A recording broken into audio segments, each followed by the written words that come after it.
रणवीर कपूर, विकी कौशल, राजकुमार राव जैसे young stars box office पे 500 crore club की मूवीज दे रहे हैं। वहीं बॉलीवुड के A list superstars like Salman, Aamir, Akshay, Ajay आजकल 500 करोड़ क्लब तो छोड़ो 200-300 करोड़ क्लब की मूवीज भी नहीं दे पा रहे हैं। और जहाँ एक टाइम पर बॉलीवुड के ए लिस्ट सुपरस्टार्स के साथ क्लैश करने से पहले कोई 10 टाइम सोचता था, वहीं कार्तिक आर्यन जैसा यंग स्टार्स अपनी फिल्म भूल भुलैया 3 को सिंघम अगेन जैसी बड़ी फिल्म से क्लैश कराता है, जिसमें 1-2 नहीं बल्कि 3 ए लिस्ट सुपरस्टार्स की इन्वॉल्वमेंट होती है। तो बेसिकली कार्तिक आर्यन अकेला बॉलीवुड के 3 बड़े बड़े स्टार्स को क्लैश में पट्ट से हेडशॉट लगा देता है और अपने हेवी ड्राइवर सुपरस्टार्स कौवे की तरह मुंह खोल के देखते रह जाते हैं। और मेरी ये सब बातें सुन के आपको लग रहा होगा कि 90s के बैच वाले सुपरस्टार्स का दबदबा कम हो रहा है और young stars like Ranveer Kapoor, Vicky Kaushal, Kartik Aaryan, Rajkummar Rao and 56 others उनको जल्द ही रिप्लेस कर देंगे। तो इस वीडियो को बनाने का पर्पस बस ये पता करना नहीं है कि 90s सुपरस्टार्स ने ऐसी क्या गलतियां की कि उनका स्टारडम डॉली चाय वाला की तरह कमजोर होते जा रहा है और यंग जनरेशन स्टार्स ऐसा क्या अलग कर रहे हैं जिसकी वजह से उनका स्टारडम दूसरे चाय वाले की तरह दिन ब दिन मजबूत होते जा रहे हैं। बल्कि इसके अलावा हम ये भी जानेंगे कि कैसे नए नए अंडे से निकले एक्टर्स जल्दी ही 90s सुपरस्टार्स का सफाया कर देंगे और बॉलीवुड को डोमिनेट भी करेंगे। तो क्या 90s सुपरस्टार अपना थ्रोन बचा पाएंगे या आने वाले टाइम में यंग स्टार्स 90s सुपरस्टार्स को कीपैड फोन की तरह रिप्लेस कर देंगे? और अगर वो ऐसा करेंगे तो करेंगे कैसे? इन सवालों के जवाब अगर आपको जानना है तो अपने शरीर के 8 छेदों में से 2 में ईयरफोन लगा ले, क्योंकि आज की वीडियो की स्क्रिप्ट लिखी है शिकारी जादव ने। So first, sad state of 90s star.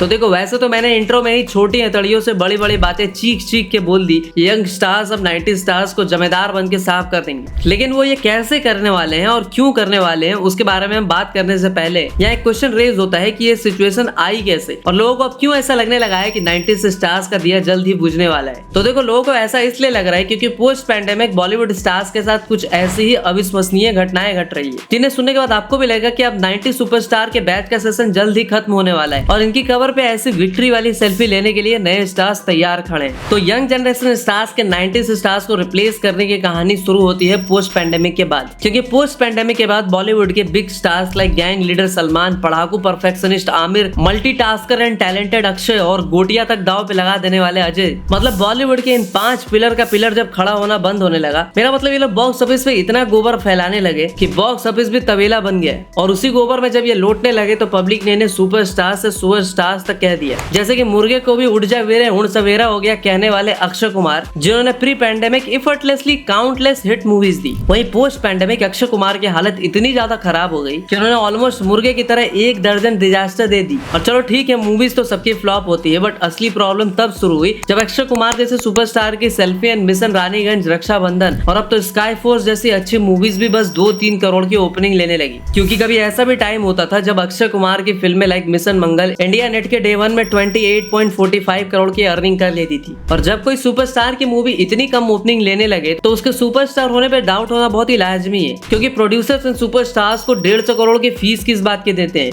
कि इनकी वजह से क्राउड फुल हो, डे 1 की ओपनिंग शानदार हो। लेकिन जितनी बुरी हालत है अक्षय कुमार की, उतनी ही बुरी हालत है बाकी 90 स्टार्स की भी। जैसे कि अजय देवगन की फिल्म औरों में कहां दम था, पहले ही दिन बॉक्स ऑफिस पे दम तोड़ देती है और बस ऑलमोस्ट 2 करोड़ की ओपनिंग ले पाती है। इवन इससे तो ज्यादा भाई अर्जुन कपूर, जिसे सबसे बड़ा फ्लॉप स्टार माना जाता है, उसकी पानीपत जैसी फिल्म डे 1 में 4.12 करोड़ की ओपनिंग पोस्ट करती है। हाँ, तो बॉक्स ऑफिस के किंग कहे जाने वाले सलमान खान और उनके पाले हुए जीजा आयुष, इन दोनों की फिल्म अंतिम में सलमान खान की इन्वॉल्वमेंट के बाद भी ये फिल्म 5 करोड़ की ओपनिंग ले पाती है। इससे ज्यादा शॉकिंग बात ये होती है कि सलमान खान की ताजा आई सिकंदर इतनी बड़ी फ्लॉप हुई है कि उस फिल्म के प्रोड्यूसर्स को लगभग 100 करोड़ का फटका लगा है। और मेरे इस डेटा से आपको अंदाजा लग गया होगा कि बॉलीवुड स्टार्स के स्टारडम के ड्रम में इतने छेद हो गए हैं कि इनकी फिल्म आने पे इनका सारा स्टारडम फुस हो जा रहा है, क्योंकि अब टाइम वैसा नहीं रहा जैसा एक टाइम पर हुआ करता था। अब धीरे धीरे 90s स्टार्स का स्टारडम पुराने बर्तन की तरफ फेडेड होते जा रहे हैं और इन फेड होने के क्या रीजन है उसके बारे में हम अगले पॉइंट में बात करेंगे। बट उससे पहले आपको मैं ये बताता हूँ और आपको यंग जनरेशन स्टार्स की मूवीज का डेटा दिखाऊंगा, जिसे देखने के बाद आपको भी लगेगा कि यंग जनरेशन स्टार्स ने अब ऑलमोस्ट 90s स्टार्स को रिप्लेस ही कर दिया है। तो बात है 2024 की, जब उस साल की सबसे महंगी फिल्म सिंघम अगेन रिलीज होने वाली होती है, जिसमें बॉलीवुड के 3 मनरेगा स्टार लाइक विमल देव, पनौती कुमार, विवेक के दोस्त सलमान की इन्वॉल्वमेंट होती है। साथ ही साथ गतरों खिलाड़ी रोहित शेट्टी ने उस फिल्म में आधे बॉलीवुड को 125 रुपए की दिहाड़ी पे उठा लिया होता है। अब इतनी बड़ी बॉलीवुडिया जुलूस के सामने होते हैं भोले वाले से फ्रेंचाइज छोर कार्तिक द्रविडियन, मतलब कार्तिक द्रविडियन जैसा चूजा स्टार इन सुपरस्टार से क्लैश करने की हिम्मत करता है और सिर्फ हिम्मत नहीं करता, कड़ी टक्कर भी देता है। जहाँ सिंघम अगेन का कलेक्शन 372 करोड़ का होता है,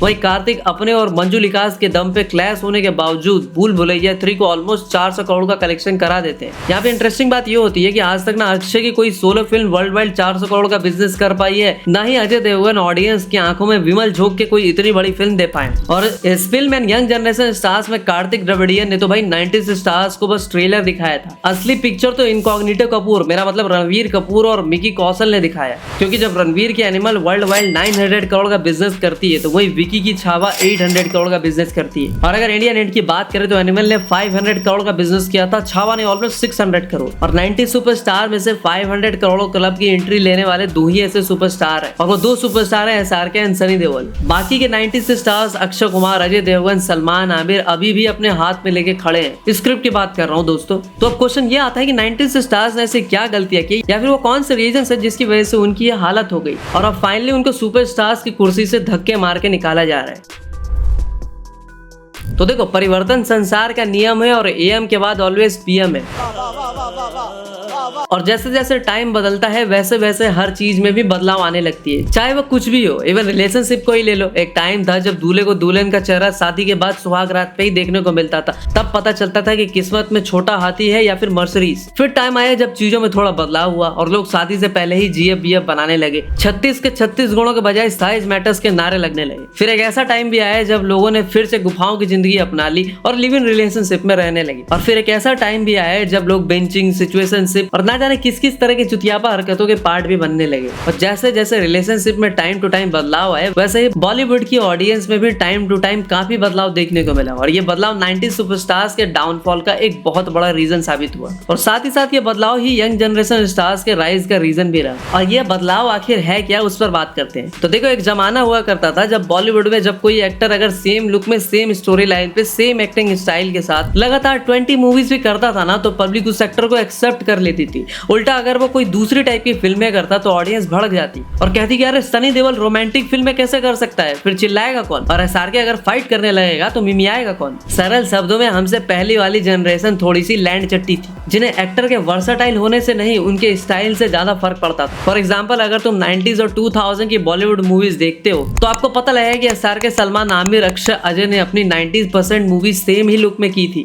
बट ऐसा करने से उनको उस टाइम पे कोई नुकसान नहीं हुआ था, क्योंकि 90s एंड 2000 के एरा में एक्टर्स के लिए इनकी वर्किंग स्टाइल के लिए सुटेबल था। लेकिन आज जो करंट एरा है या प्रेजेंट टाइम है, वो 90s के सुपरस्टार के लिए उतना फेवरेबल नहीं रह जाता, क्योंकि अभी के टाइम पे ऑडियंस काफी इवॉल्व हो चुकी है। और अगर कोई स्टार अभी के टाइम पे सेम लुक में बैक टू बैक 2-3 मूवीज करती है तो ऑडियंस उसको धीरे धीरे इग्नोर करना शुरू कर देती है। और इस चीज का मैं तुम्हें जीता जागता एग्जांपल देता हूँ, और वो है अपने विमल देव। अगर तुम्हें थोड़ा सा ध्यान दिया होगा तो अजय की पास्ट की कुछ मूवीज पे तुम देखोगे तो तुमको पता लगेगा कि अजय देवगन की लास्ट कुछ मूवीज में वही सेम बियर्ड वाले लुक में वो दिखते हैं। मतलब ऐसा लगता है कि एक ही सेट पे एक ही लुक में सब कुछ शूट कर लिया गया है, बस मूवी का डायरेक्टर क्यों चेंज हो जाता है। यही सेम हालत अक्षय कुमार और सलमान खान की भी है। और यही रीजन है कि क्यों आज के डेट में 90s स्टार्स धीरे धीरे लेस अपीलिंग होते जा रहे हैं। किसी को छाती के बाल नहीं उगाने तो कोई 150 करोड़ लेकर भी नकली मूछें लगा के काम करना चाहता है। लेकिन वहीं अगर हम young generation stars like Ranveer Kapoor, Vicky Kaushal, Kartik Aaryan, Rajkummar Rao, Ranveer Singh की बात करें तो ये लोग अपने लुक्स, अपनी स्क्रिप्ट चॉइसेस, इवन अपनी एक्टिंग स्टाइल पे बहुत ज्यादा ध्यान देते हैं। जरूरत पड़ने पर वेट लॉस और गेन करने को भी तैयार रहते हैं। जैसे कि चंदू चैंपियन के लिए कार्तिक आर्यन ने 18 kg वेट लॉस किया था, तो विकी ने छावा के लिए 25 kg गेन किया था। और विकी की सरदार उधम, सैम बहादुर, छावा, बस ये 3 मूवीज देखो, तीनों मूवीज में बंदे का लुक बिल्कुल अलग है।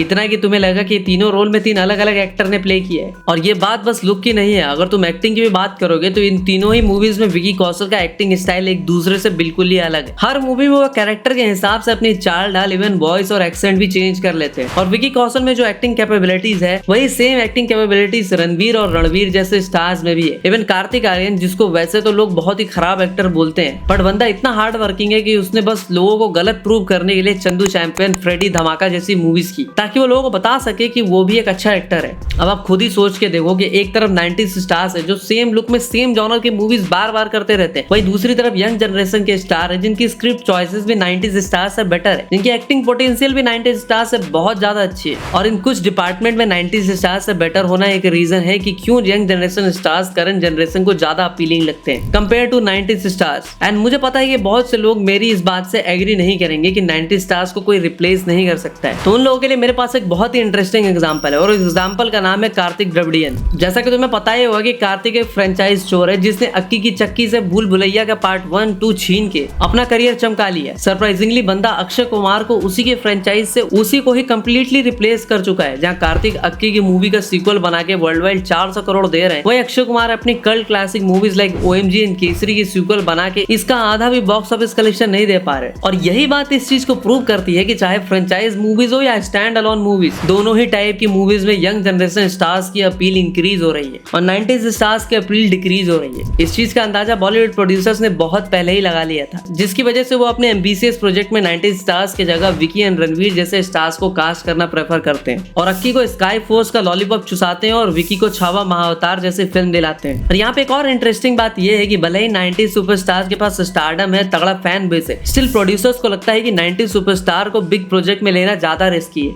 एंड न्यू जनरेशन स्टार्स को लेना ज्यादा profitable. And most important, 90s stars ऐसी क्या गलतियां कर रहे हैं कि मोस्टली प्रोड्यूसर्स अब यंग जनरेशन स्टार्स को कास्ट करना प्रेफर करते हैं। Third, how young generation stars are more beneficial for producers. तो देखो, अगर आज की डेट में प्रोड्यूसर्स की नजर में अगर कोई 90s स्टार्स के कंपैरिजन में यंग स्टार की डिमांड ज्यादा है तो उसका सबसे बड़ा रीजन भी खुद 90s स्टार्स ही है, या यूं कहें वर्किंग स्टाइल है। जैसे कि 90s Bollywood stars like SRK, Salman, Aamir, ये तो बस अपने प्रोडक्शन कंपनी के अंडर ही काम करते थे या फिर YRF जैसी बिग प्रोडक्शन कंपनी के साथ। तो यहाँ इस सिचुएशन को देखते हुए हम ये कह सकते हैं कि इन बड़े सुपरस्टार्स को जो प्रोजेक्ट ऑफर होते थे वो कुछ गिने चुने प्रोडक्शन हाउसेस से ही ऑफर होते थे, या फिर कह सकते हैं कि ये लोग वही गिने चुने प्रोडक्शन हाउसेस के प्रोजेक्ट्स को साइन करना प्रेफर करते थे। तो इसीलिए हम कह सकते हैं कि इस वजह से बिग स्टार्स को बहुत ही लिमिटेड अच्छे प्रोजेक्ट्स ऑफर होते थे। लेकिन वहीं पे अगर young generation stars like Ranveer, Vicky की बात करें तो ये लोग पूरे भारत घूम आते हैं, छोटे बड़े नॉर्थ साउथ हर टाइप के प्रोड्यूसर के साथ काम करने को रेडी हो जाते हैं, जिसकी वजह से इन स्टार्स को ज्यादा क्वांटिटी में ज्यादा वैरायटी के अच्छे प्रोजेक्ट्स ऑफर हो पाते हैं। And most important thing is कि प्रोड्यूसर्स ने पाया कि यंग जनरेशन स्टार्स को एम्बिशियस मूवीज ऑफर करना ज्यादा प्रॉफिटेबल है कंपेयर टू 90s स्टार्स। और ऐसा मैं इसलिए बोल रहा हूँ, वो चीज समझने के लिए तुम्हें एक एग्जांपल देता हूँ। रिसेंटली विकी की फिल्म छावा रिलीज होती है जिसको कि 160 करोड़ के बजट में बनाया गया था।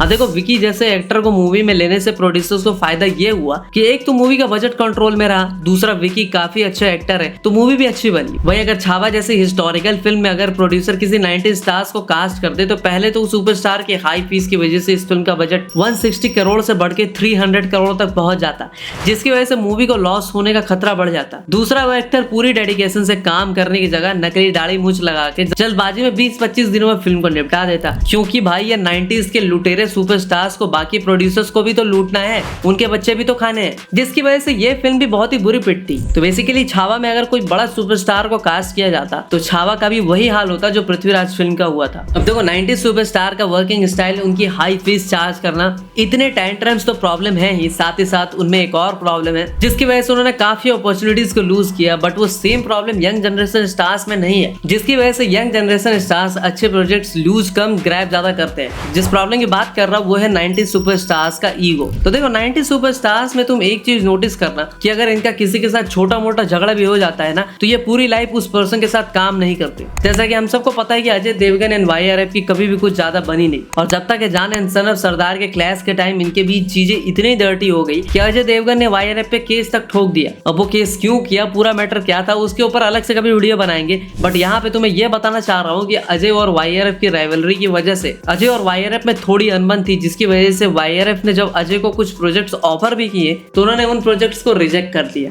तो अब तुम ही सोचो कि अगर ईगो के चक्कर में आके अजय ने YRF जैसी कंपनी के प्रोजेक्ट्स को रिजेक्ट ना किया होता तो शायद आज उनकी सिचुएशन बहुत ही अलग होती है। और सलमान खान का तो पूरा करियर ही ईगो पे बिल्ट है, और ये ईगो वाली प्रॉब्लम यंग जनरेशन स्टार्स के साथ नहीं है। इसका सबसे बड़ा एग्जांपल है कार्तिक आर्यन। अब जैसा कि तुम्हें पता ही होगा कि कार्तिक और करण के बीच कुछ पंगा हुआ था और कार्तिक ने करण को देने से इनकार कर दिया था, अपना टाइम बन स्टॉक। इस चक्कर में कार्तिक और करण की फिल्म दोस्ताना 2 बंद हो गई थी, बट ऑडियंस में कार्तिक आर्यन की डिमांड है, जिसकी वजह से करण को झुकना पड़ा, और वैसे भी झुकने के लिए वो हमेशा तैयार रहता है। और आखिरकार करण ने कार्तिक को भी मल्टीपल प्रोजेक्ट्स ऑफर कर ही दिया, लाइक तू मेरी मैं तेरा, मैं तेरी तू मेरा, नाग जिला। और कार्तिक ने भी ईगो को नो कर दिया और करण के मीठे प्रोजेक्ट्स को एक्सेप्ट किया, क्योंकि कार्तिक को पता है कि धर्मा जैसी प्रोडक्शन कंपनी से पंगे लेना करियर वाइज उनके लिए बहुत ज्यादा फायदेमंद नहीं होगा, उसके साथ अलायंस में रहना उनके लिए ज्यादा फायदेमंद होगा। और यंग जनरेशन स्टार्स की इसी मेंटालिटी की वजह से वो दिन ब ब दिन इंडस्ट्री में ज्यादा स्ट्रांग होते जा रहे हैं, उनको ज्यादा अच्छे प्रोजेक्ट्स ऑफर हो रहे हैं, ज्यादा से ज्यादा प्रोड्यूसर्स उनके साथ काम करना चाहते हैं। तो क्या मान लिया जाए कि इस डिकेड के एंड होते होते हमारे गबरू जवान स्टार्स 90 स्टार्स की कवर पे टांग उठा के मुतने वाले?